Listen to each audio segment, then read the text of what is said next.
Hello, my name is Layla Simone. I go to Northwestern University. I major in theater, specifically costume design, and minor in Korean. Hello everyone, my name is Giovanni. I am at the University of Florida, go Gators, and I am studying economics. Hello everyone, my name is Lucas. I'm getting a Master's in Environmental Engineering at FIU. Hi, I'm Emma. I went to Worcester Polytech. I got my degree in mechanical engineering and my master's in material science engineering. Okay, so we have a pretty decent representation. What I want to get into, though, for our first question, so you guys just sort of pop your hands up and we'll run back. Josh will run the microphone back and forth, or you can pass it. First one, why did you choose the school that you ended up going to? And be honest about it. Is it because you were in love with it, because the money was better, because you had no choice, your parents made you? Any of those things, like, keep it on the table. I don't want anything to be hidden here. So who wants to talk? Why did you choose the school you did? I had bright futures, and I was able to narrowly scrape the 100% when I took the ACT. By the way, take both, the SAT and the ACT. I knew you guys have probably already done that, but whatever. So I took both, and I did better on the ACT, and I got the 100% bright futures. And Florida said, hey, we'll help you out. So I felt that was the better school. It was a top 5 university. I had family that had just graduated from there. So I felt it was like stupid of me not to. So at least for my undergraduate, it was a pretty similar thing. I did civil engineering at FIU, similar bright futures, but at least for my master's at FIU, it's got a really good environmental engineering program, so it just made sense to keep going there since it's also like 5 minutes from my house.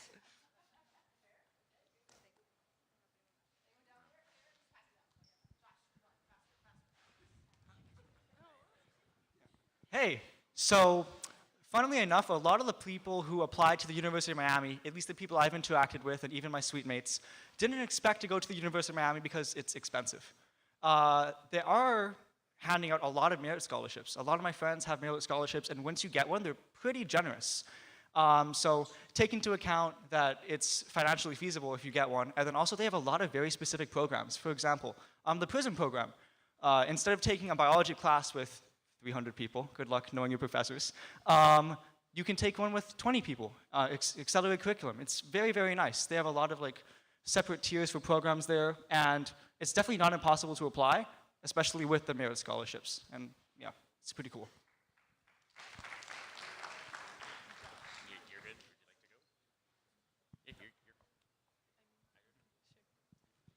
to go? Well, I don't know. For me, it was just like kind of like I just wanted to go for a long time. So it was kind of like, I don't know. But financially, it's very good too. A lot of people are wealthy, but like I'm not super wealthy, so we're good. And they do provide a lot of aid. So yeah, that's about it. So for me, it was like a lot of factors that went into my decision. First of all, the grants and scholarships that Rice gave to me was like pretty generous actually. The Rice Investments grants like give you a lot of money, so they can tell you like, hey, college is not expensive, you can go there.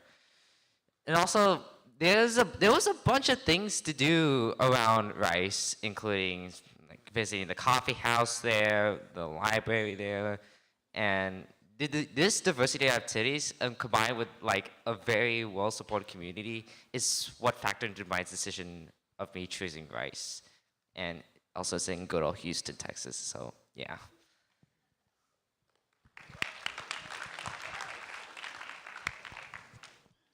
Okay, so I'm at a community college, and no one wants, like, everyone's here, like, oh, I'm going to this school and that school. I didn't get into FSU, and I was like, I still want to go there. That's my dream school.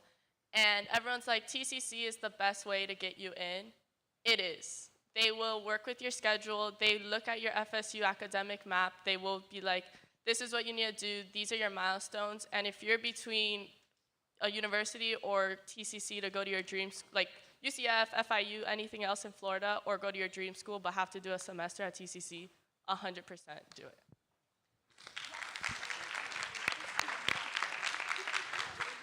So I went to Dade because I originally did not get into the school I wanted to get into, which was UM. So I was like, okay, if I go to Dade, then I will probably get into UM.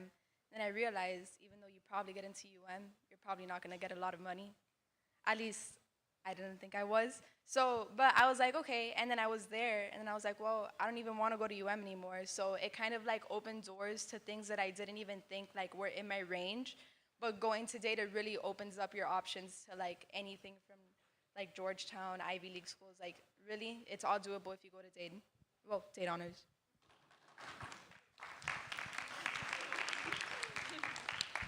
Okay, so to piggyback on that, I want to go back to the Miami-Dade Honors students who do a really good job sort of plugging that. And so she's in it now, and they just finished. Will you tell me how that worked?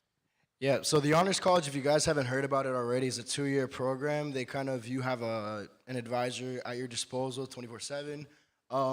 Same thing applies that what happened with TCC. Your advisor works with you to see what exactly you want to do and where you want to go. I speak for myself and Edgar on this. We both didn't get into the schools that we wanted to straight out of high school.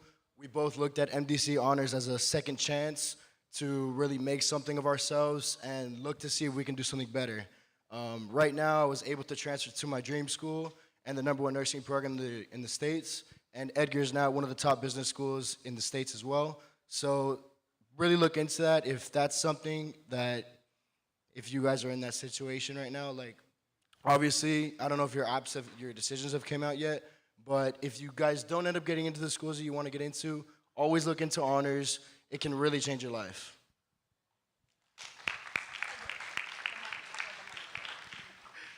Yeah, so I went to Miami-Dade Honors because I was kind of a mediocre student in high school. So like 9th and 10th grade, I was kind of just coasting, and I really regret that.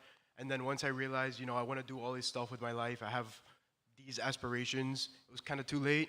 And then Miss Vivian told us about Miami-Dade Honors, and I kind of saw that as a second chance for me, like Brendan said. And that's what I did. I went to Miami-Dade Honors. I did my 2 years there, so I did my AA and Econ. And it's really a great opportunity to get really involved and really, show up academically and go above and beyond. And then transferring to these institutions becomes a possibility. So in my case, it was UNC Chapel Hill. And then another great reason why you might want to consider going to Dade Honors is financially. They offer a stipend, personal stipend, book stipend, full scholarship. How much depends per person. So Miami-Dade Honors College will cover all of your tuition, and then everything else that you have apart from that will be refunded to you. So for example, the personal stipend, which is $600, I think, every semester, is refunded to you. All of your FAFSA money is refunded to you. All of your prepaid money is refunded to you. All of your Florida Bright Futures money is refunded to you. And on top of that, MDC, this varies, but they just kind of dish out money for no reason. So you'll make a lot of money. I remember during the pandemic, so I think it was my first and second semester there, so fall 2020 and spring 2021, MDC had a lot of money, and I think in between like 2 semesters, I made like in between $15,000 and $20,000. But I will say, don't go to Dade Honors for the money, because it's not easy. It's not just like, oh, I didn't get into the school I wanted to go to, I just go to Dade Honors. It's not that. You're gonna be really miserable if that's why you're going to Dade Honors. It's difficult, it's very competitive, and you're not gonna like your time there if that's the reason you're there. So, if you really want to go somewhere great and it's not a possibility at a high school, Dade Honors is the place for you. Okay, for the first year students, so the current freshmen, so we'll skip over some of the oldies here. Looking back at this semester, what would you change about what you've done? Whether it's the dorm you lived in, whether it's the major you picked, the school you chose, the weather. Did you come home often, not enough? If there's something, just being fresh, what one thing do you think you would have done a little bit differently if you had the chance to do it again? One thing definitely is the weather. I mean, it's Houston, so I get a lot of, the weather like changes like a bunch often. One day you'll be like hot, sweaty. if that's the way to put it. And then next thing you know, it's kind of like cool and all that such, and you have to wear jeans and a crew neck, all that stuff. So definitely, that's one thing I'll probably change if I can. But other than that, also the advising team really kind of screwed me up for this semester because they really advised me to take physics again, even though I really didn't need to because I already have the AP credit. So yeah, advising team, just please change up your strategies, okay? Thank you.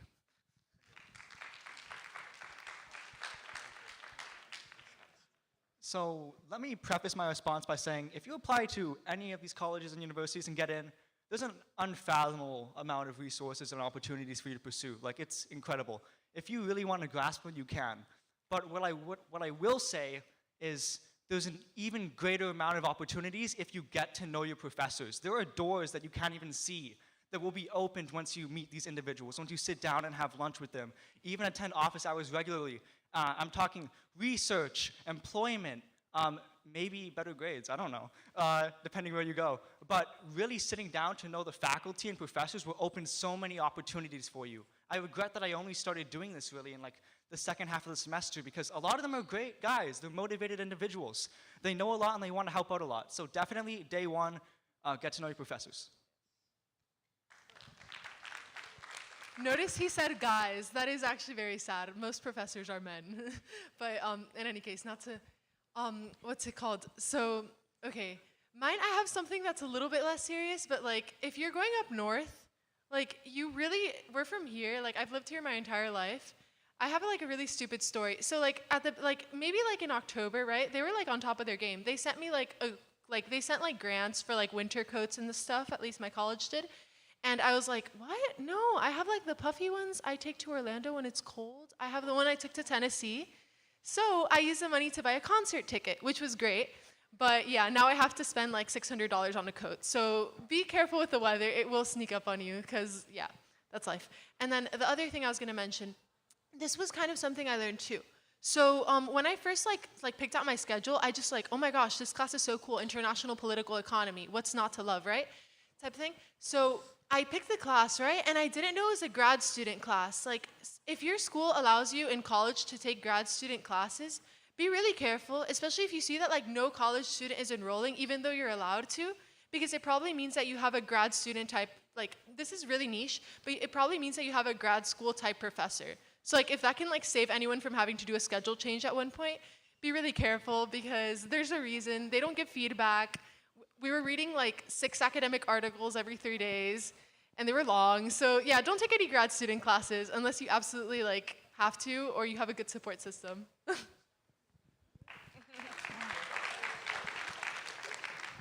I can speak on the weather.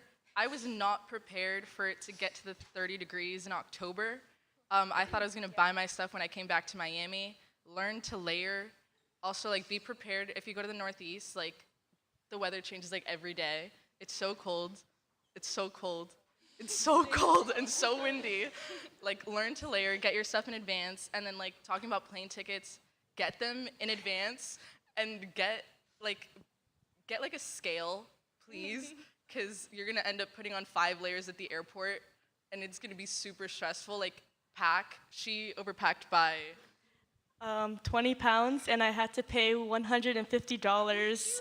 And yeah, so keep some of your clothes home. I did not. I took it all to college, and it cost a lot of money. A lot of money, so don't do that. Yeah, you don't need to take all your clothes, I promise you. Yeah. You do not. I did the exact same thing. So like my suite mates are like, you have so much clothes, and I'm like, girl, my entire closet's here. Like, yeah. So. Yeah, so keep some clothes at home, take some. Don't spend the $150. It's not worth it, not at all. Yeah, pack for the weather. Pack for the weather. Oh, get a raincoat. Raincoats, it rains a lot. Windproof umbrella. Windproof Yes. umbrella. Yes. Oh, the umbrellas. I've lost like 2 already. What's it called? And you may never know if you bring less clothes, whatever. They may just give you free shirts or free pants or whatever. That's what I experienced. At least for like the first week, it was like a bunch of shirts, like this shirt, like engineering shirts, even, housing and dining shifts for that matter. So you may never know what clothes you may get at college. Other side. Okay, so there's two things I would change. One, I wasn't prepared for the weather, especially getting up at 8:30 for my lab. There was a couple times I did not want to go, but I had to pull through and go. And also, the second thing is I was very humbled quickly because I didn't attend office hours and SI sessions for my class schedule. So definitely, when you start, attend those.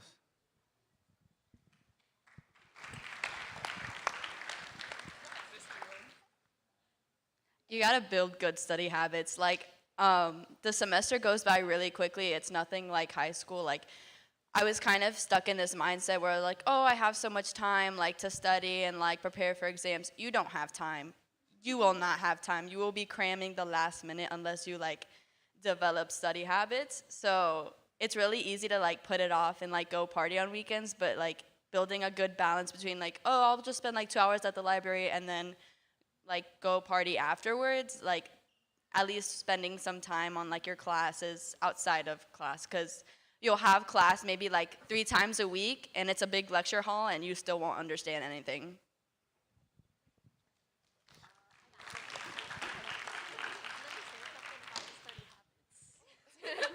So about the study habits, I had a fully online class. It was econ, and it had no assignments. It was just tests, like exam based. So like you had like an exam once a month. I didn't watch anything. Like I completely ignored the class. I pretended it didn't exist, and I really regretted it.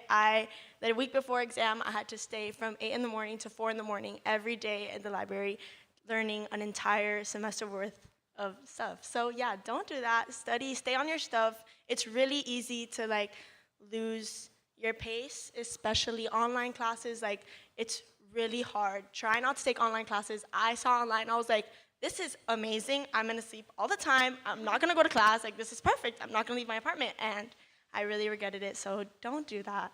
Yeah. So even though I do go to school in Miami, you really take for granted that you can walk to class indoors. I can tell you from personal experience, I was never the one to walk around with an umbrella or a rain jacket or a change of shoes. I can't tell you how many times I would forget my stuff and have to walk 15 minutes across campus, outdoors, and get soaked. It's not fun to be in a 3-hour lecture hall dripping. It's just not fun. Always remember to have a change of shoes in your bag, always an umbrella and a raincoat, because you take it for granted, yeah. Yeah. Yeah. All right, that's it. Okay. So on the note of like developing good study habits, something that you will hear when you go into college is that like say yes to everything. So like a friend invites you somewhere, like say yes. Like you want to go to a party, like say yes, like make more friends. But like there comes a time where like you have to say no. You have to prioritize your sleep, your like eating habits. Like you need to like eat dinner, eat lunch, like get those meals in, and you need to just like learn how to say no and prioritize studying sometimes. And that's okay. Like it's totally fine. Your friends are still gonna be there. Like opportunities are still gonna come up, and events are like always happening. So just learn how to say no. If the honors college is the route that you decide to take, get involved everywhere, because your purpose there is to transfer, so you want your application to stand out more than anyone else. So get involved in student government, get involved in clubs, start clubs, and form good relationships with your professors. Like they said, go to their office hours, because you need people writing your transcripts, and you would rather have people writing your transcripts that know you rather than one that you just met that semester. So make sure, keep your relationship with professors that you connect with well throughout the whole time you're at Dayton, so they can write you really good letters of recommendation.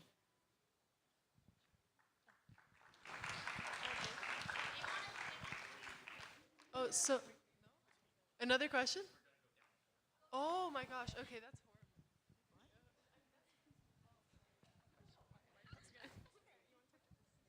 Yeah, sure. So, one thing this semester I probably could have done better on was, I mean, going to EI and office hours. I mean, if you do that, like, y'all know, like, they're gonna give you stuff that you don't get in class. So it'll help you out a lot. It'll pay off in the long run. Keeps up relationships with your professors. Highly suggest. I mean, learn to layer for sure. Like that's definitely a big one. I mean, it's like -10 in Colorado right now, so I mean, you gotta figure it out. But yeah, but that's I mean, just remember what you're at college for. It's like to study. So I mean, just stay focused. That's probably was one of my biggest issues as well. So yeah. Okay, well, since they started on that, and that's nice, you guys are clapping, but you don't have to every time, but that's lovely. So since we're talking about academics, traditionally there are certain classes that everybody knows just to either avoid or what the loophole is around it or don't take. Any of you find a problem with certain classes that you would have either done differently, not taken at all, or maybe regrouped with, I guess? Mark?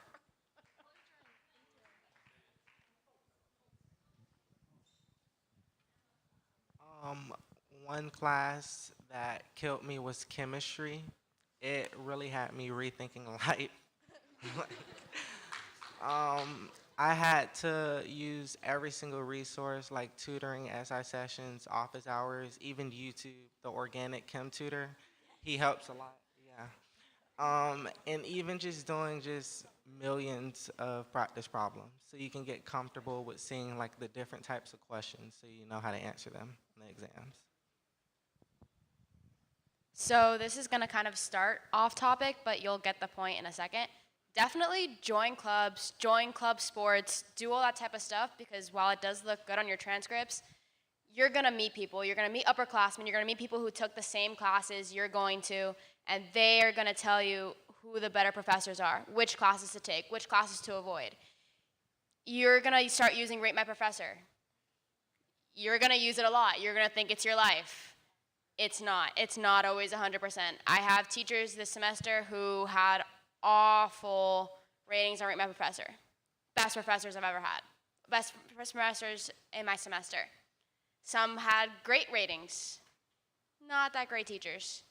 I would just trust, meet people, expand your horizons, and ask them for their recommendations, because that's definitely going to help you at the end of everything. Something else that kind of has to do with that, professor-wise, they seem really intimidating, but at the end of the day, they're just people. Like, I've missed assignments, and I was really scared. Like, I'm used to, well, okay, no one here is scary, but like, I was like, oh my God, no, like, I can't ask for an extension. Like, but it's really normal. Like, college, like, people have lives. Like, they get it sometimes. I mean, like, don't try to miss assignments, but professors are really understanding sometimes, especially like if you actually just approach them as people, not like scary old people. I don't know, like just talk to them, like email them, be like, oh hi, look, I'm so sorry, like I really just had something else going on, and usually they'll understand. They're pretty nice about it, at least the ones that I have. So yeah. Yeah, on a similar note, just if you're having issues with the class you're in, go to the office hours. The professors are there for like multiple hours a week to answer your questions. They don't want to fail you. Like, as intimidating as they might seem, they're there to make sure that you learn. Failing you is the last thing they want to do. Also, if the professors ever offer I remember my chemistry professor would do this, where they'd offer study sessions for the entire class outside of class. Go to those. Take advantage of those. Don't just be like, oh, well, I'll, wing it or do it by myself. No, go. That's the whole point of why it's there, because if the professor is offering, they know that, it might be needed. And do not make friends with people who skip classes. I have seen, because I've seen that happen. It's, because if you start skipping classes, then you're not really learning, and that, again, defeats the whole point of being there. I'll go off of that on a happier note. When you're in a lot of the classes, make friends with people in the class and make study groups with them. That's how I learned a lot. One of my hardest classes, I had friends in it, and I made friends with other people in it, and it was a group of about 5 of us, actually 5 women, and we were all studying until 4 a.m. for this class, together routinely. We do homework together. And that's how we passed the class, is we supported each other, we helped each other. But if you go there just for the lecture, don't talk to anyone, and then go home back to your dorm or house or wherever and stay isolated, it makes college very difficult. So For those of you who have or are thinking about changing your major, tell me about why you did it, how it worked, and what did your parents say? So I entered Florida as a mechanical engineering major. I did my 4 years here under Escobedo's wing. Like, I was doing everything. I thought, oh, it's 4 more years. What could go wrong? Everything went wrong.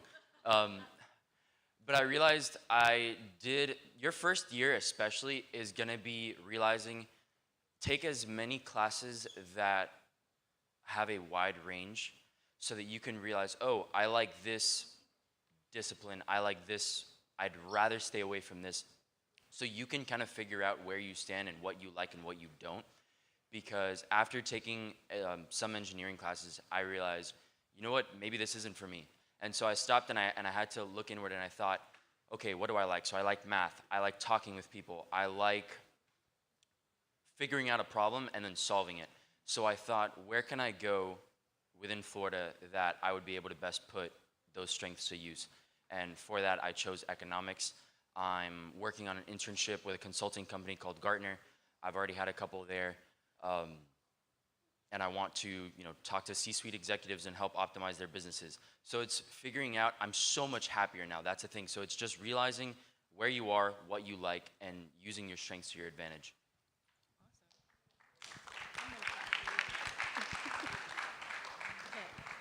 So, like Gio, I started out in Northwestern as a mechanical engineering major and then traded to theater. So, the way this happened, I was a robotics and engineering student here, and I was stuck on being like, I need to be in mechanical engineering because it was the best mix-up of DIY, math, and just problem solving. And then I just realized once I got to college that I was convincing myself that I loved math and science, and I really just liked the DIY part. So from that came theater. And I know sometimes when you're comparing those majors and you're comparing the prospects of what you want to do when you get out of college, they don't match up in salaries. I am very aware of that. But I think when you're going through college, you're making sure you're taking these opportunities, checking your emails for little things like working with a professor or different opportunities that could take you somewhere once you're out of college, you're just getting to know and learn people, and also being in extracurriculars. So, for example, I work for a fashion magazine on campus, and that's some of the ways you build relationships and have opportunities later on. And just invest in those opportunities, put your best work in, and when you tell people that you're going to do something, you have promises, make sure you follow through on those, because then you build those relationships with people later.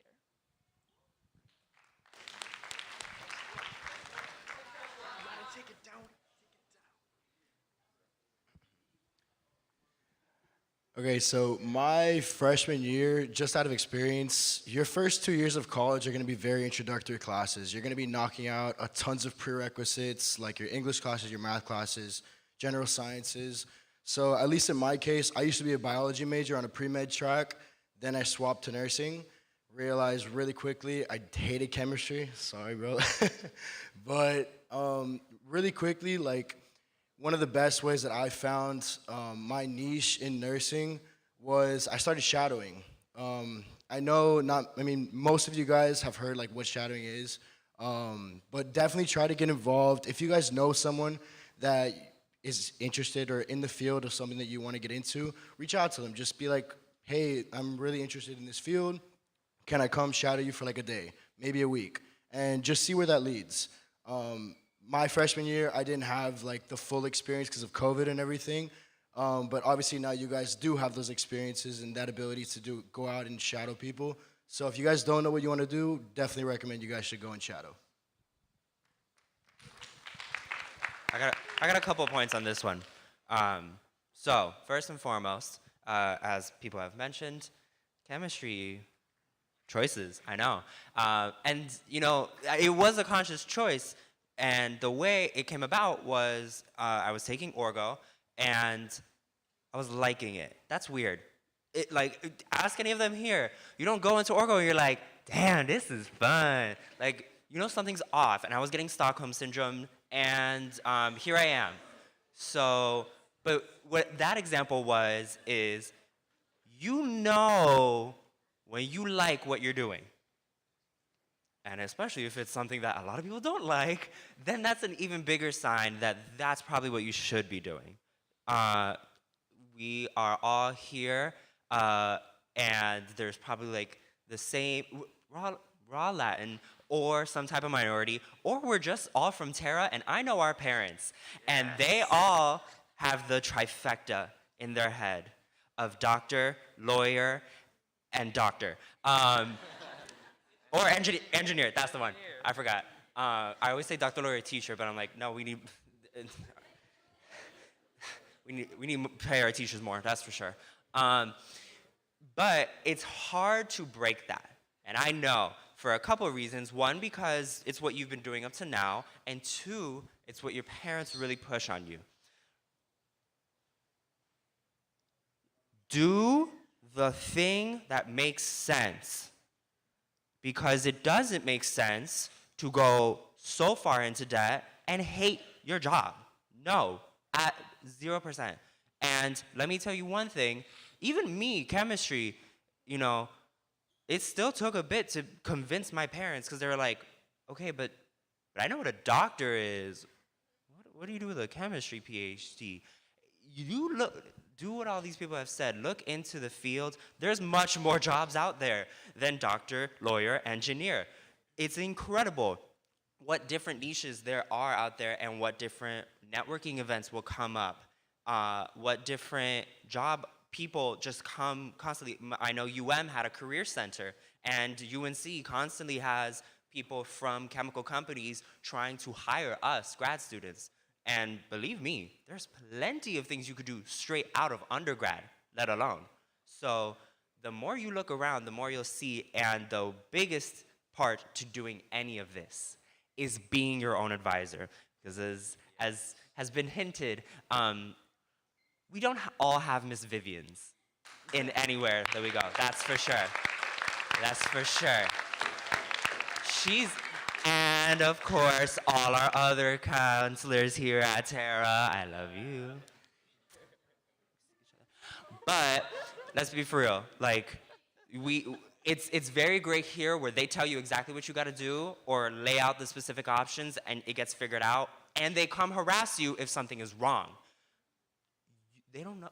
You're gonna pull up to graduation, get ready to walk across the stage, and you're gonna be like, Bessie, you didn't do this requirement. No one told me. Oops. Like, they don't care. They don't care. And let me tell you, sometimes anyone's an advisor at these colleges. I don't know what to tell you. So if you can go ahead and look at that academic bulletin, know what basic requirements you need, know where you can double count credits, especially when you want to try and change majors. It gets hard. So knowing on your end and keeping your own records, that's the best way to finagle and finagle and get out of there as quick as possible. That's for sure.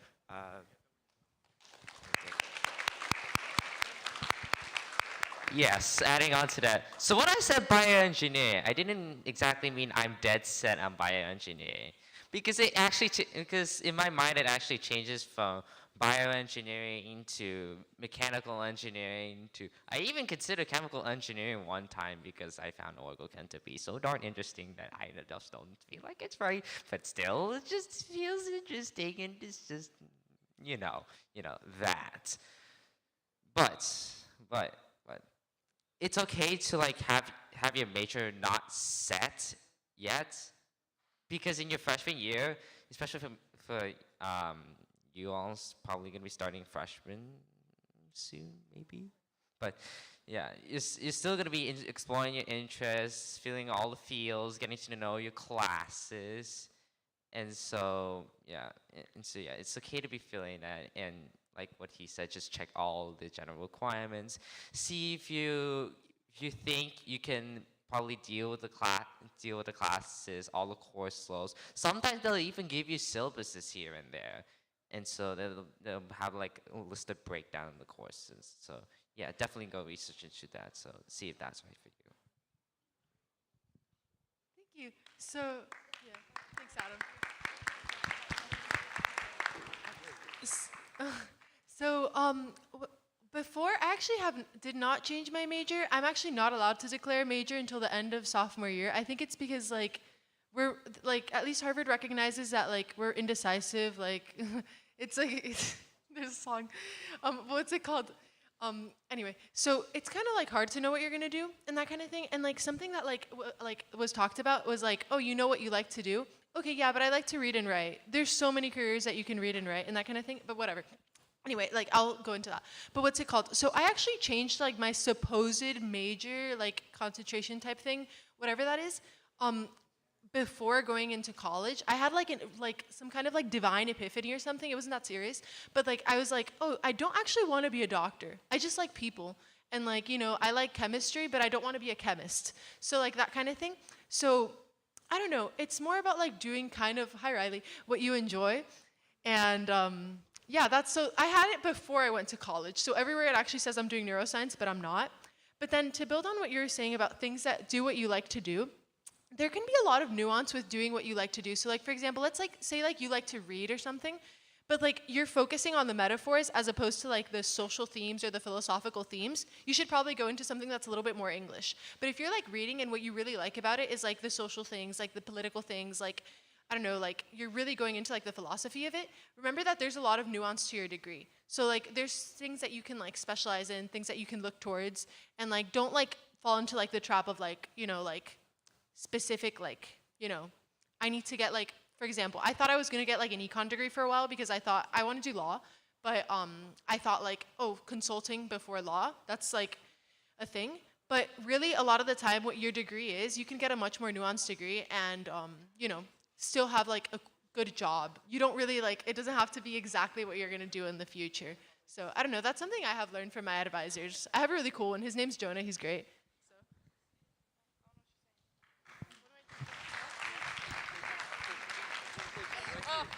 Introduce yourself. What? No, I was here. Oh, hello everyone. I'm Jack Tax. I'm from Miami-Dade College, the honors program. Yes, thank you everyone. Hello. So I actually changed my major this semester. I know it's only been my first semester, but I wanted to get it done, quick. I sort of kept in mind the classes I took back in high school. Try to like think of the classes you like and that you're good in, and you're actually successful in, and try to like almost combine those classes into what your major could be, or what job or career you could actually be successful in. Like actually you could be happy in, and you can make money as well. I would say like, okay, so my original major was environmental sciences, and I switched it to landscape architecture. Now, architecture, that's gonna be like pretty hard. Like I heard those classes are gonna kick my butt. I mean, environmental sciences, I never really, of course, I love the environment, everyone, but like, I never really was fond of those science classes or anything like that. So I took what I learned in high school or over time, and I sort of combined it together to be landscape architecture. I love art, I love trigonometry, geometry, I love math in a way. I mean, I love math, and anything else that goes into it, I can't pinpoint it right now. I can't remember, but yeah, I would just say like try to combine like everything you love, and yeah, thank you.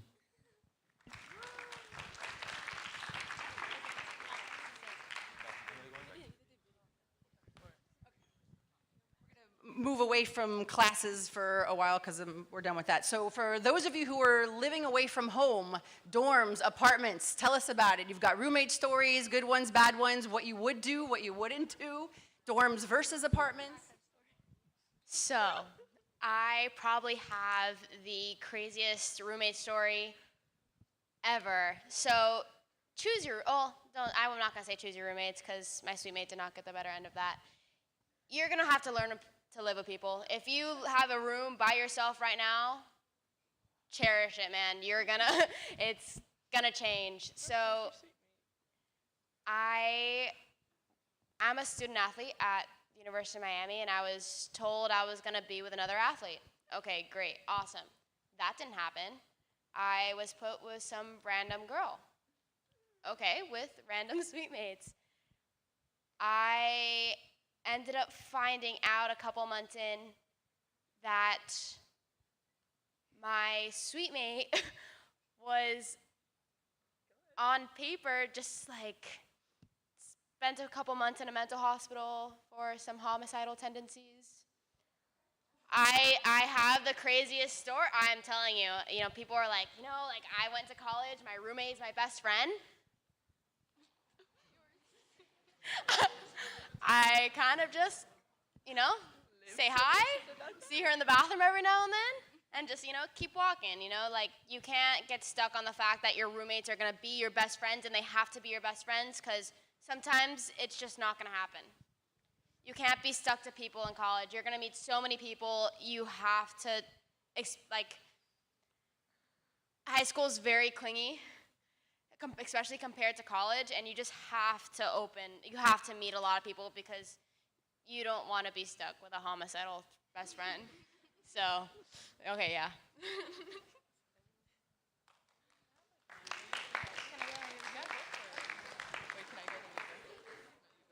Okay.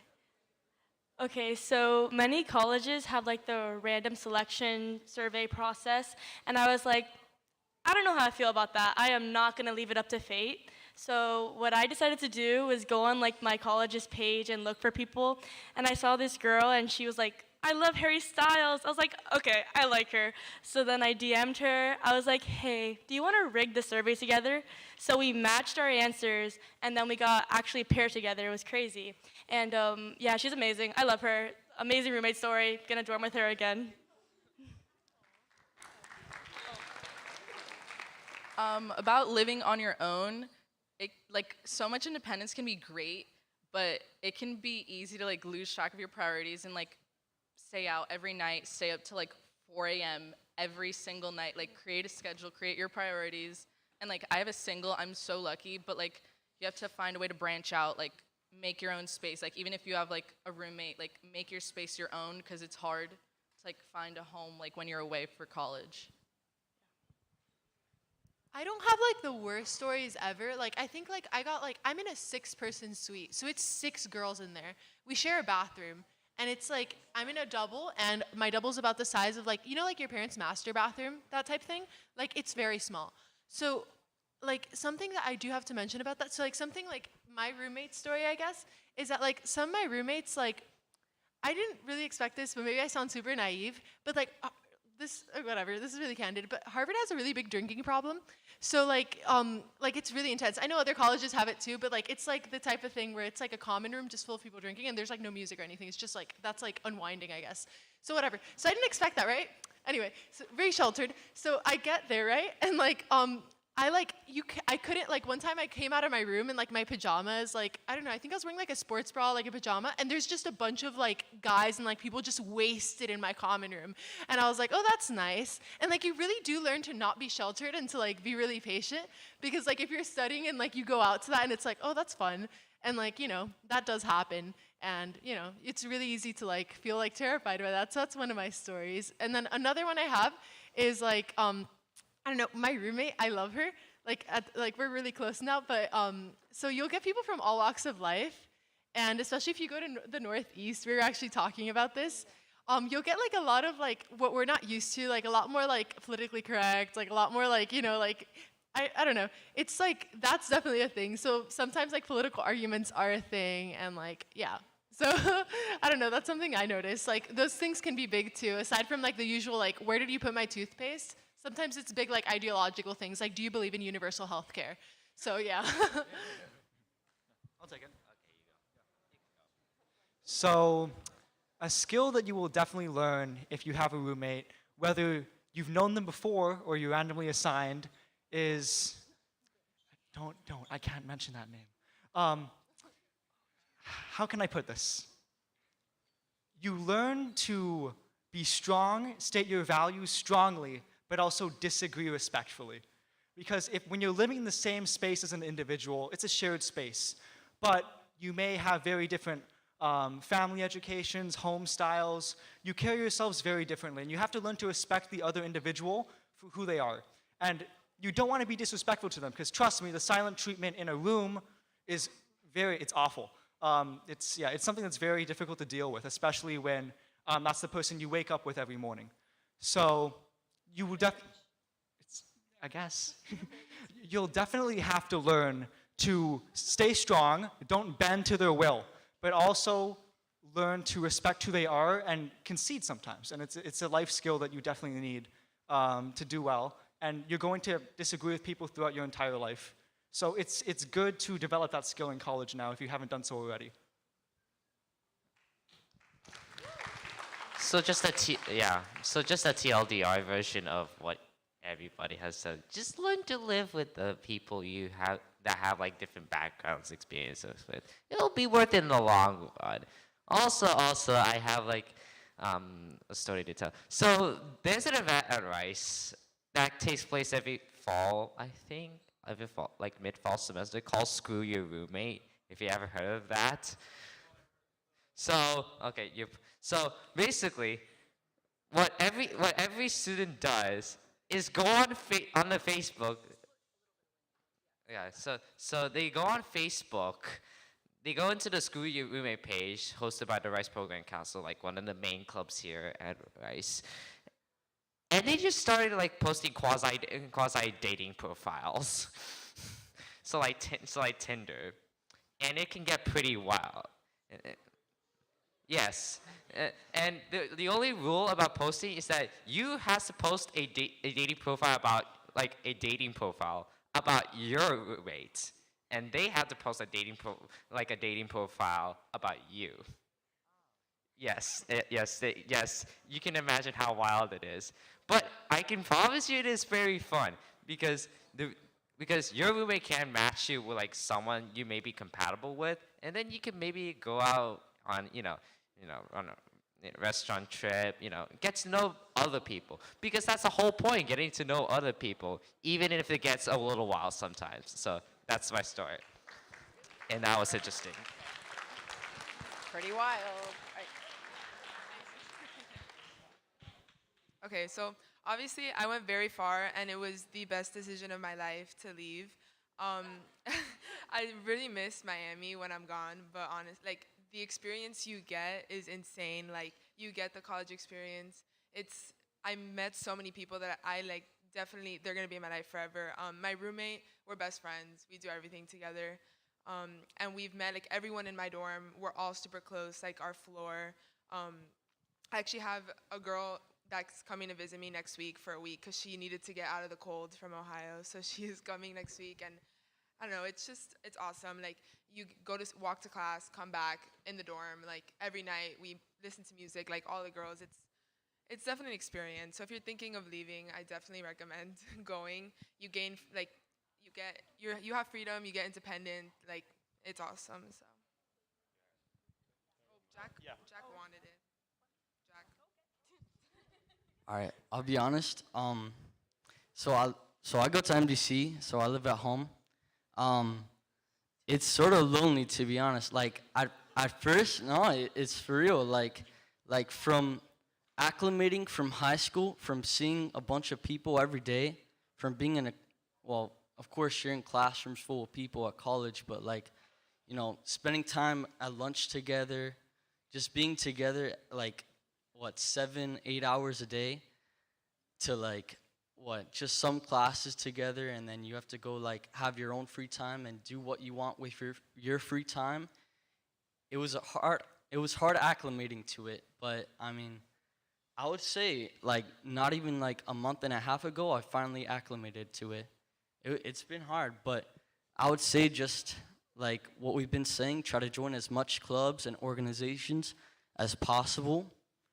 Try to take as much opportunities because, I mean, most of my friends, they say that they have so much free time compared to high school, and that, you know, we should use it to our advantage rather than just, you know, sitting around on our phones doing nothing. We have to do it. We have to do it for your future, and yeah. So just take advantage of your time and manage it, and yeah, don't get lonely. Try to occupy yourself as much as possible. Thank you.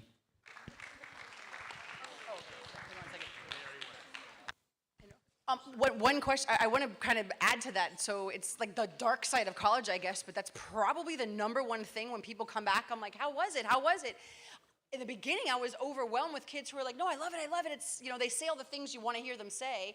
But then, like, when you really get into it, it's like, you know, I'm kind of low. I miss it. There's a lot of downtime. You don't go to class 50,000 hours a day. When you have a class on a Monday that's 9 to 10:30, and then the rest of your Monday is yours, like, how do you plan that time? So, and everyone up here join clubs, do this. That's fun, and that sounds nice, but it's hard to even get to that point. So I'm glad you brought that up, Jack. It's not just super fun, exciting all the time. Hang on one second. Mika. Okay, so I'm gonna like tie two things together. Me and my roommate are not best friends. We live together, we live well together, but we're not friends. We don't really talk that much, and that's fine. It's completely normal to have that experience. But on that note, like, privacy is a really big thing. Like, I have zero privacy. My roommate's there, so like, you know, like, if you're feeling emotional, personally, I do not want to show my emotions, like cry in front of my roommate, and that honestly has been like the thing that makes me the most homesick. So like, I miss my room, my privacy a lot. I miss my parents, and that's so okay. Like, that homesickness is totally normal, and like, you're gonna feel it. I know, like, we were all talking about it. Like, we're all really independent people. We wanted to go out of state. We wanted to put ourselves in these tough situations. You're still gonna get homesick. Like, it's just gonna happen, and it's a totally normal feeling.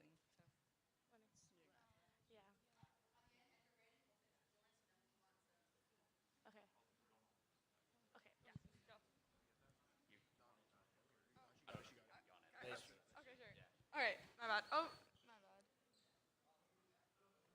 All right. I actually have a good story with my roommates.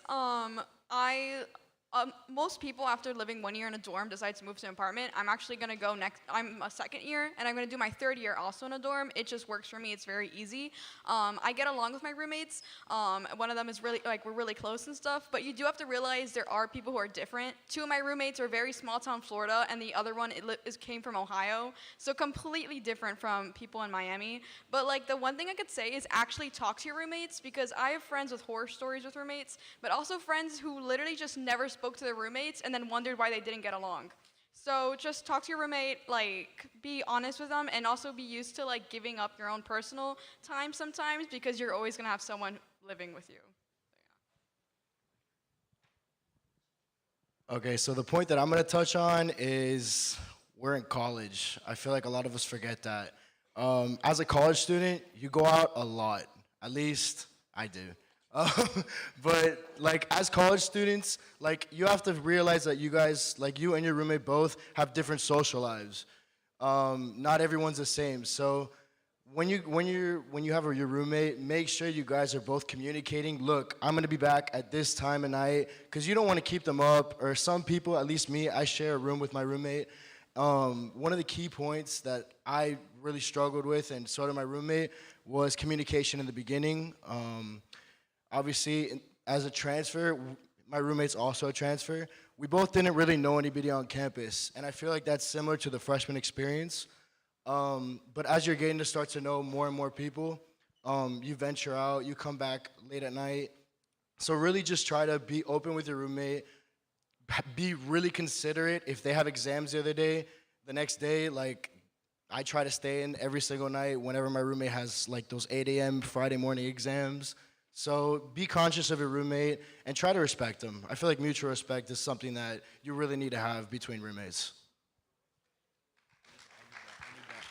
Okay, so my advice kind of varies between, I guess, like your family's financial circumstances, what city you're going to school at.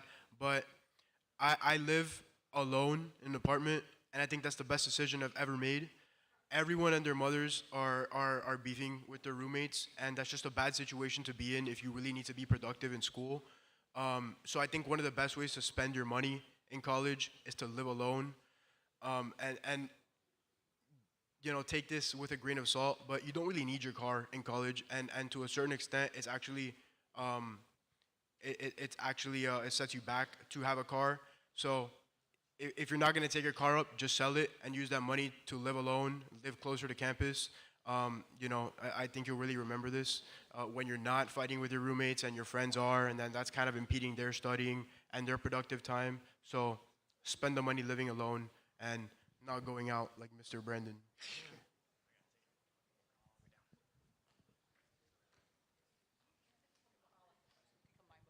Okay, we're gonna kind of finish up with a rooming situation, and one silly thing we'll talk about before we move on to the other part is food. What do you eat? What's your average daily consumption? Do you eat 3 times a day? Do you have a bag of Fritos at noon? Did you gain 50 pounds and then lose it already to campus? So I know he was gonna talk about his roommate, but tell us what you eat.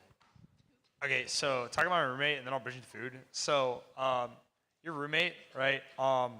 You kind of get, where I'm at least, you get kind of a preference. So, I mean, if you're not like close to your roommate, you both are gonna fail. Where I'm at. So I mean, like, you have to figure out how to work together, and if you don't, even if with your classmates, like, I mean, there's been times like a bunch of people left their jackets like in the room. People are okay with you like going in your room, going in there. They tell you like, hey, you can go in my room, grab my jacket, and like bring it to me like a formation or whatever. So like, I mean, that kind of bond, if you have that, you can have a lot of people doing really well together. Yeah, I mean, you're expected to, like, at least where I go, I don't know about, like, there, obviously, you're, like, supposed to go fight and die with those people, so, like, you should be able to at least trust them. Food.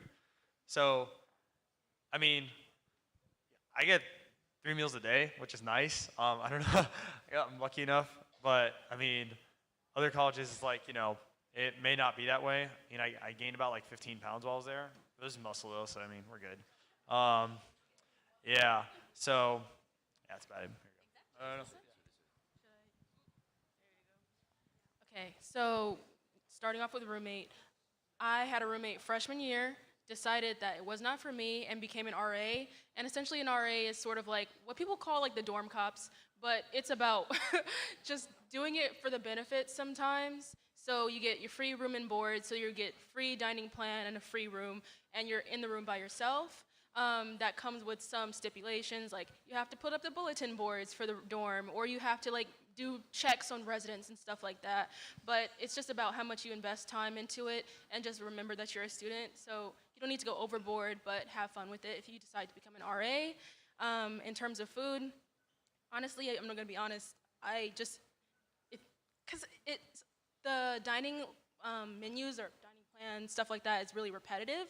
So you got pizza, chicken, and just like sometimes certain cultural foods that aren't cooked right. So especially in Illinois, you have stuff like Korean foods or like Hispanic, Latinx foods, and you're just like, this is the same chicken with like slightly different spices. So sometimes I find myself relying on chicken tenders and stuff like that. And we also have like meal swipes and stuff like that. So you can eat on the restaurants around campus, and you have dining dollars, and you can exchange those and stuff like that, like the Starbucks and things like that. So figure out how to switch up your meal plan or like what you eat every day, just to change it up and not get bored with your life. So yeah. One thing I will say is figure out how, I guess, your schedule and where you can eat around it, because I like to eat a lot, and so I have a 5-day unlimited meal plan. So for Monday through Friday, when I'm doing classes, when I'm studying, and I'm busy with academic, you know, whatever, I don't have to worry about, oh, where am I gonna go to get food or what, all that. All I have to do is just go to the dining hall and I'm covered. So that's good. Also, there are most likely gonna be like unlimited 7-day meal plans or something like that. In my personal opinion, don't get it, because you will most likely wanna go out to a restaurant with your friends on weekends. You'll want to go to, you know, Chick-fil-A, Chipotle, whatever. So just to have, at least for me, the ease of mind, I have my Monday through Friday taken care of, and for Saturday and Sunday, I'm able to figure that out. So with regards to food, I try to eat the 3 meals a day. It's not always easy, especially with evening classes, where you'll have a class that starts like 4 in the afternoon, ends at 8 o'clock at night, and it's like, I want to go get something when I get home, but it's far too late, like have a meal. But for regards to like what to eat, if you're lucky enough to have a dorm with a kitchen or to stay at home, learn to cook. Learn to cook at home. It's cheaper than eating on campus, and you can get yourself more variety and also just better food in general than what's going to be on campus, because you can also make friends that way. People like, knowing someone who can cook. But yeah, learn how to cook, and learn how to cook a lot of different things, because even if you just learn how to cook like eggs, for example, there's a lot of different ways to do it that you don't get like bored eating the same thing day in and day out. So my advice would be more as your schedules get more hectic, get more crazy with all the clubs and different activities you're going to join, because I know for me, I may have gone a little overboard at some points. Don't forget to eat, because coffee or an energy drink is not a meal, and that doesn't help you. I learned a lot of different ways of like, I take oats in like a glass container and get hot water on campus and eat oatmeal in the morning, and that would be my breakfast, because in my head I was like, oh, I don't have time to eat at home because I have to get up, go to class, then I have this meeting, then I have this, and I have to go study. So figuring out small snacks or small things I can bring with me really helped, when in my head I was like, oh, I can't schedule time to eat a meal, even though I should. A lot of my friends, we'd have like 3 cups of coffee by 10 a.m., and that's not the healthiest thing, and we definitely felt it. So just remember to eat, even if it's just snacking in the morning or snacking throughout the day.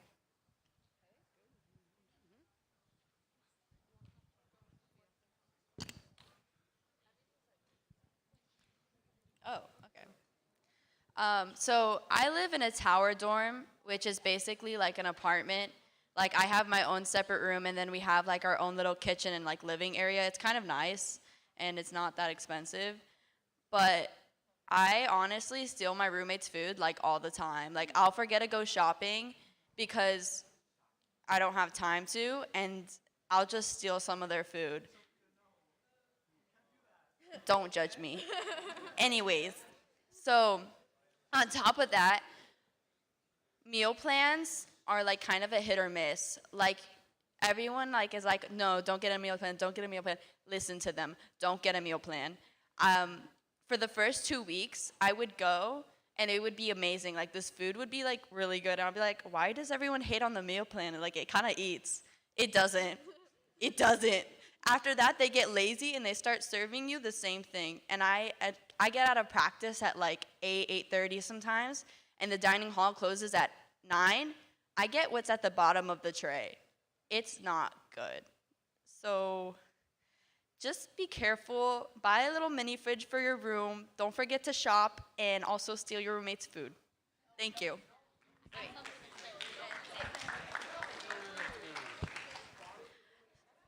So, kind of on the similar note, I live in an apartment. It's pretty close to campus, but it didn't really make sense for me to get a meal plan because every time I wanted to eat, I would have to go walk on campus, whatever, blah, blah, blah. So, I cook with my roommates. We do groceries every 2 weeks. It's hard. Like, it's hard to keep a schedule. Like, okay, today, let's go get groceries, whatever. But, I mean, I do it because I'm also a really picky eater. I knew, like, the dining hall, whatever, wouldn't work for me. I like to cook my own food, and it's kind of like fun. He said to learn to cook before you go to college. I didn't do that. I learned there. We bought an air fryer, and I searched up on Google, salmon recipes in air fryer, whatever. You just figure it out as you go. I went to college not even knowing how to do my own laundry. You figure it out, honestly. Like, it seems like, oh my God, like I have to know everything. It's not that big of a deal. You'll figure it out. It's not that hard. I cook. I burnt the rice. I don't know how many times. I messed up spaghetti. I don't know how you do that, but I messed it up, and you figure it out, and now I cook every day, and it's great. And yeah, and I budget. I go to Walmart. I buy the cheap stuff, and you save money, and yeah. So one thing I'm gonna say is you're not the weird kid for going and eating lunch alone in the caf. You have to eat when you can eat. If you wait around for your friends to go eat all the time, you're never gonna eat. It's just gonna happen. You're gonna be like, okay, my friends couldn't go get lunch in the caf, so I'll wait to dinner. Oh, but all my friends have exams. okay, whatever, I'm not gonna go by myself, I'm gonna go the next day. You're gonna forget to eat. I have friends who have gone through this. You don't wanna do it. You don't want it to be you. You're not the weird kid for eating by yourself. A million people do it. Just remember to eat. Okay. Going off of what Sandra said, cooking is very important. It is very easy to go to Chick-fil-A every single day at FIU or Panera or whatever, and Freshman 15 is a real thing. You will gain weight. You'll be broke. Exactly. Exactly. So cooking is very, very, very wise. I don't know how to cook yet, but I should learn. But so yeah, Freshman 15 is real. You will. There's great gyms at the universities. FIU, great gym. So it's an equal balance. You know, you can do the fast food every once in a while. Once a week is too much, to be honest. But you know, cooking, very, very, very important. Okay, so where I go, I have to stay in the dorm for 2 years, and if you stay in the dorm, you have to get a meal plan. It's not the best, honestly. The dining hall is mostly like frozen food put into an oven and then put out, and it has variety, but it's not the same. There's times where we go to my roommate's house for the weekend, and we're like so excited because we get to eat like real food. In October, I got super homesick, and I missed my bed, I missed the food, I missed everything, and I bought a ticket home, and I came home because I couldn't anymore. I was like, I don't want to eat this frozen food. I don't want to, I wanted to be home. I feel like I don't eat that much. I feel like I eat like one main meal a day. So usually what I'll do is I go to Starbucks after class, and I just stay there like studying for 3 or 4 hours, and then I go to the dorm, I go to the gym, come back, shower, and then I go eat dinner with my friends, and that's pretty much it. I honestly am not a snacker, and I'd rather just not eat the dining hall food. But yeah, I'm very excited when I move out to get an apartment because I will cook whatever I want, and yeah.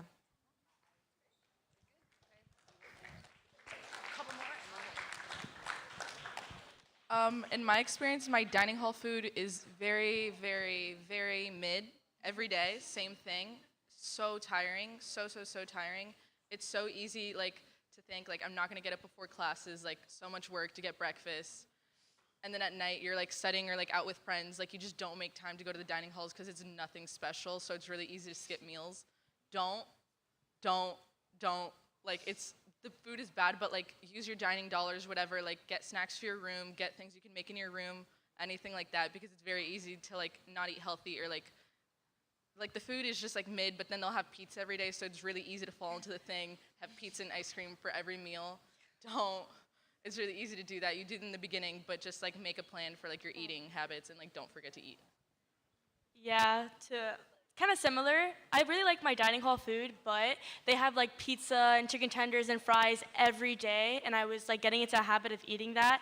And I had to take a minute and was like, no, maybe I should make a salad, get the grilled chicken. I don't know, switch it up. Don't just stick with the unhealthy food, you know. Yeah. So I have a really unique story, but it's kind of similar to theirs. So I'm allergic to gluten. So I have celiac, so that's the worst thing ever when you're going to college. And also my college, we're not allowed well, for reference, it's $47 a day, the meal plan, and it's mandatory. And the food is trash. The food is really, really bad. It's not even mid, it's just bad.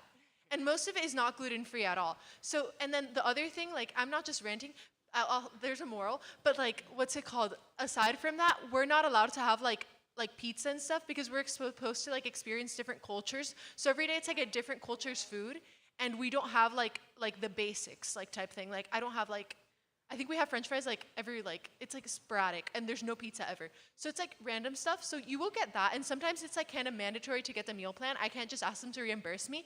So I don't know. I kind of fell into a different pipeline. There's a Sweet Green really, really close by my dorm.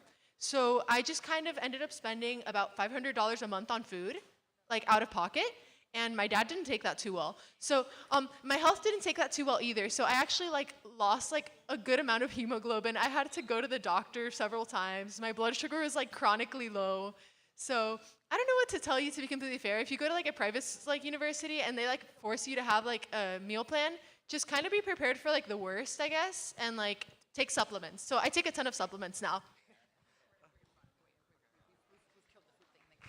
Okay, so a lot of good advice. Thank you. So one thing I do want to bring up that we can't pretend isn't part of college is the social aspect of it. So just very quickly, and I think there's a couple of you. How many of you are 21?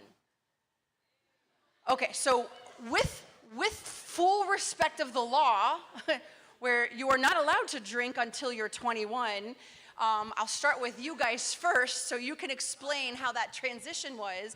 And for the rest of you, very respectfully, if you could comment on that balance between class and sleeping and then the other part of being social in college. Let me tell you, it's nice being old. And it's great because then I can go to clubs where no one under 21 goes. Sorry, bye. But no, to be fair. So here's the main first thing is any place you're gonna go is gonna have a place. You know, now at UNC, it's super convenient. It's all along the same front street right in front of campus. So I don't have to walk that far. It's great. For when I was here in Miami, $40 Ubers, ooh. But it's very easy to do the wrong thing and go off the end, and then you have your 8 a.m. And what happens next? Good luck, Charlie. So be smart. You know, there's gonna be a lot of temptation. There's gonna be a lot of times where you want to let loose. You know, especially if you've been like sheltered and like in COVID for most of your college, you kind of want to shake things up a little. But you get that one nasty experience, it'll humble you. And hopefully you remain and learn that lesson. You know, there are a lot of people that I know or you hear stories of that throw a lot away. I know plenty of people in my family, be for real, that had scholarships, were going to school, partied too hard, and lost it. And when you lose that scholarship, all of a sudden that university is a little harder to go to. Let me tell you, you've worked hard, don't mess it up. That's the biggest part. Be smart about what you do, and you can have your fun, and don't avoid the sugary stuff. What? Anyway.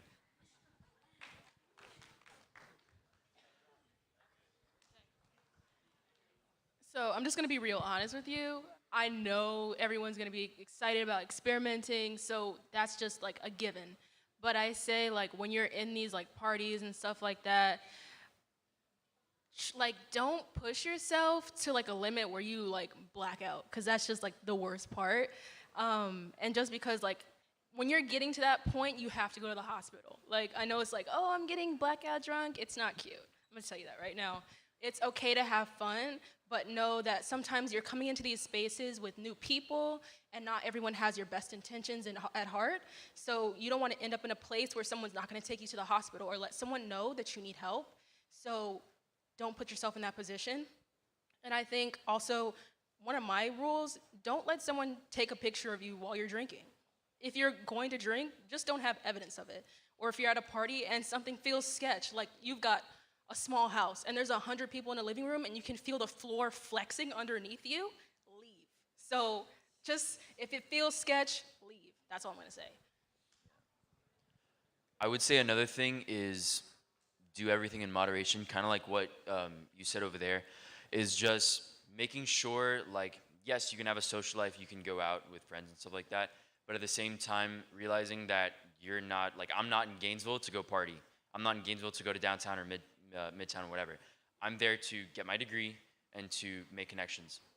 So I think it's finding that balance. Drink moderately, like you said. Don't get blackout drunk, because I didn't want to put myself in a position where, let's say if I were to drink and somebody took a picture of me, that was the end of my scholarship and I would not be able to go. So I would just say I was the sober person at a party, but there have been a few times where I would have to walk a quarter of a mile with somebody who was well past their limit. So I would just say, chill. So, I'm gonna say something that I think it needs to be said. When some of you may drink underage, right? And I mean, there's people who are overage and they drink here.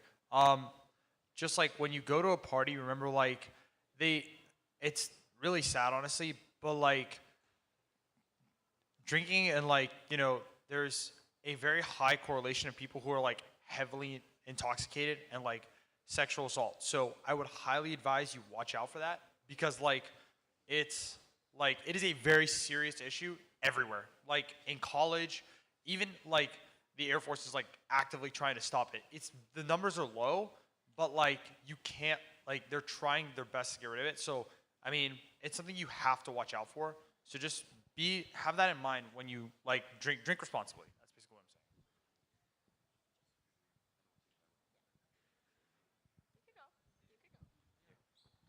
I'm saying. So I think my advice would be it's okay to be boring. I never went to any college parties in my undergrad, and I still haven't. I think the most exciting things I did at FIU were a weekly D&D game and going to the astronomy clubs Friday night. Oh, okay then. They had like a little thing at the astronomy tower there. So just, as fun as the partying is, like he said, you're not at these colleges to like party, right? Like, yes, it's nice to have fun and have friends, but at the end of the day, you're there more to study and learn. So just, it's okay to be boring and not to do this stuff as much as, the pressure might be on you to do it. Like, it's okay to just be like, no, I can't do this. I'd much rather study for my, econ test tomorrow or my, chemistry test tomorrow. Being boring is okay. Only because we have 15 minutes left, so we're going to finish with just if you could come up with, you could pass the mic, whatever, your final parting, your single piece of advice to the class of 2023, and then hopefully we'll have a few minutes left. If you have any questions, you can ask specific kids about their school, their experience, how they transferred, etc. So if you could leave them with one thing that you think is the most important of your experience. It's okay to try new things and to ask questions, whether that's, at office hours or just for different clubs. Don't be afraid to go out of your comfort zone and try something new. Write things down. For the love of God, write down your due dates. Don't trust that it's going to be on Canvas or whatever, platform your school uses. Write them down. Have them in front of you. Have them staring you in your face. I would say if you're in a dorm or an apartment, it really doesn't matter either way, but leave your door open during move-in. Because as you're moving in, people are passing your door, going to get their stuff, going to the bathroom or anything like that. And that's how you make connections. And that's how last year we were 26 deep and we were all friends on my floor. So we would run to the smoothie place as an army, but we had a great time. And that was just because we left the door open and just made friends that way. I say acknowledge all of your habits and be very honest with yourself while you're at college. So for me, this was like acknowledging that I was on my phone too much, and this means turning off my phone, leaving it in my dorm, and going to study, and then coming back. So just having that time where you actually unplug and stuff, instead of just being like, oh, I'll just turn on Do Not Disturb. Just actually commit to that, and sometimes you have to go really hard just to know that you're here for your education and prioritizing that. Be humble when you do that. I get my bad, sorry. Be humble, like, just in life in general. If you listen, you'll learn a lot more than if you're trying to talk over the other person. There's a lot of people who want to tell you great things. You just have to listen. I would say just follow your heart, and where you end up is where you are meant to be. Okay, obviously all of that is important, but I know everyone's saying, like, yes, education is important. Like, obviously, that's why you're there. But have fun. Like, it's really, like, this is your prime time. Like, you guys are young, like, whatever. I'm not saying go crazy. I'm not saying that.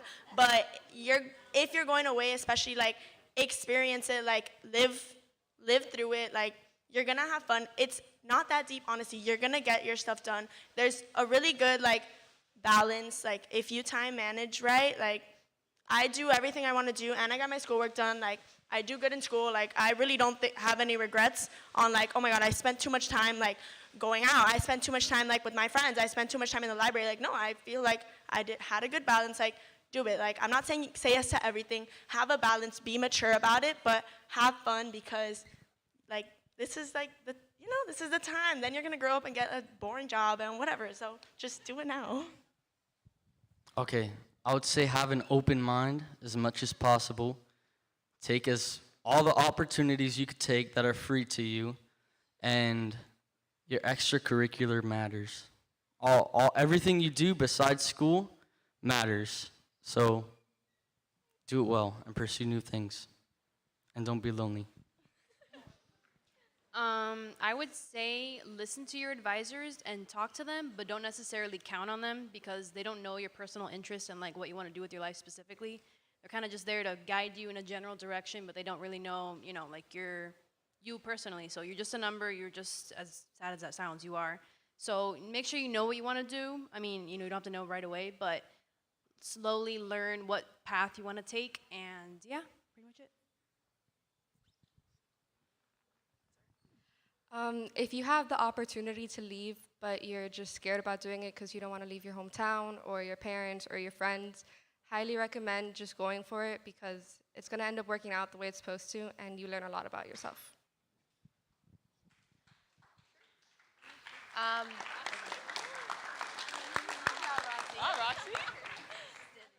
The one thing I'm going to say about your freshman year is you've got to remember that you're starting over. You're starting on a clean slate. Maybe you have a few friends from high school, no one knows you. If your GPA doesn't matter from high school, your SAT doesn't matter anymore. If you're looking at high school and you're like, I should have studied more my freshman year, study more your freshman year. If you're like, I wasn't social enough, be more social. This is your time to really be who you want to be, and this is your time to start new. Don't forget to eat. Don't be scared to change your major even within the first semester because you want to end up doing something that you love and that you could see yourself doing forever. Find the balance and have fun.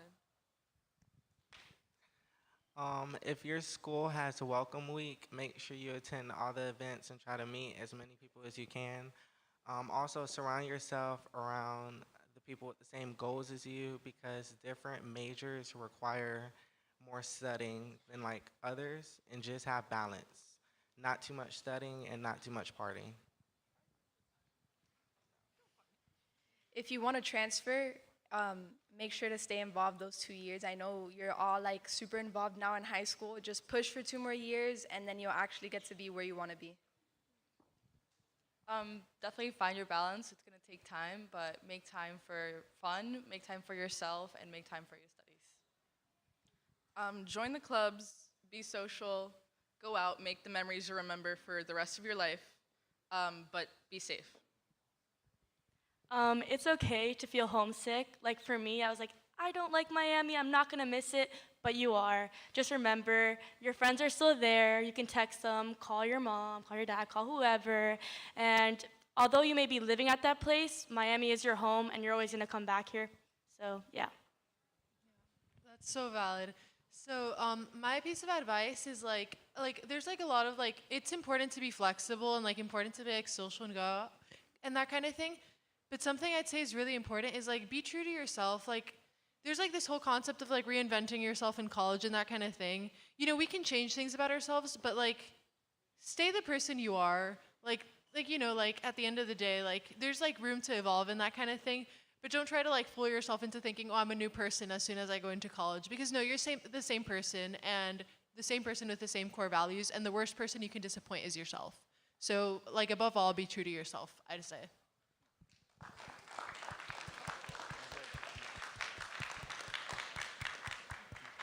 My single piece of advice actually has something to do with what Camila just said. All of you who plan on going to university or college, be excited because it's a super enjoying experience. The freedom, the independence, you will find who you are if you haven't already. But that being said, at least initially, don't expect college to be comfortable because going to college is going to require you to do some introspection and you're going to change a lot. You're going to evolve, you're going to find your niche, you're going to find where you fit in. So even though college may be uncomfortable initially, that's what makes it meaningful. That's what I believe, and I think that it's something good to hold to heart. What the hell is this? yes, college ain't easy, but it is a good time to explore and do stuff so long as you stay within your limits, don't go crazy, and yeah, and also just find your own balance and don't be afraid to have fun. Whether it's like, heck, even if you're like joining the university marching band, or even getting involved with your, even if it's like Vietnamese Student Association or any other student association, just don't be afraid to explore and go have clubs. But know that you are there to learn and deal with classes, which, as you know, may not be easy. So yeah, that's my single piece of advice. Scam the university. Let's go. And really, what that piece of I say that so that it sticks in your mind. And what I really mean is you pay way too much money to not get your money's worth. So I walked out of the University of Miami with 35 free shirts, and I bet you can push those numbers. Beat my record.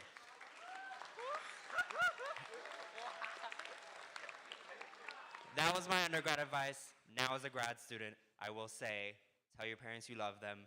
You don't realize how fast that changes, and then how now you're at a phase where you can't see them the same, and you will miss them, and they love you.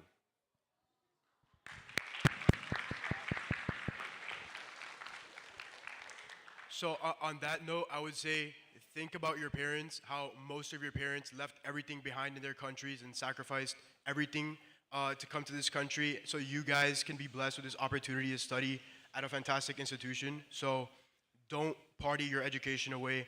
Don't skip class. Be responsible. Be thankful for your parents and your grandparents' sacrifice. So many people would want the opportunity that you guys have, so don't let it go to waste.